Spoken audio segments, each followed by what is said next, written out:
എന്താടി എല്ലാരും പെർഫ്യൂമിന്റെ സ്മെൽ അടിക്കുക, നിന്നെന്താ മരുന്നിന്റെ സ്മെൽ അടിക്കുന്നത്? പിന്നെ നേഴ്സിന്റെ മരുന്നിന്റെ മണല്ലാണ്ട് മുല്ലപ്പൂവിന്റെ മണെടുക്കോ? അല്ലെങ്കിൽ ഡ്യൂട്ടി ഡോക്ടറെ എനിക്ക് വയറ് നിറച്ച് കേട്ടിട്ടായിരിക്കണേ. മിണ്ടാതിരുന്നോ?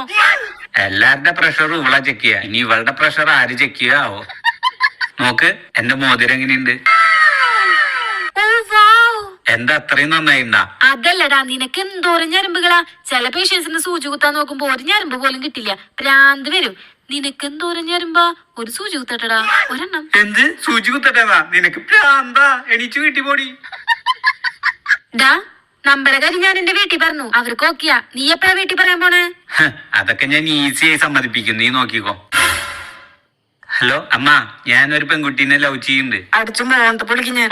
അമ്മ കേക്കമ്മ, മൊത്തം പെൺകുട്ടി ഒരു നേഴ്സാണ്. അവൾ എല്ലാ പേഷ്യൻസിനെയും നല്ല പോലെ നോക്കും, അതുപോലെ തന്നെ അമ്മേനെയും നോക്കും. മാത്രല്ല നമുക്ക് പിന്നെ ഹോസ്പിറ്റൽ ചെലവ് ഉണ്ടാവേ ഇല്ല. എന്ത് പറയുന്നു?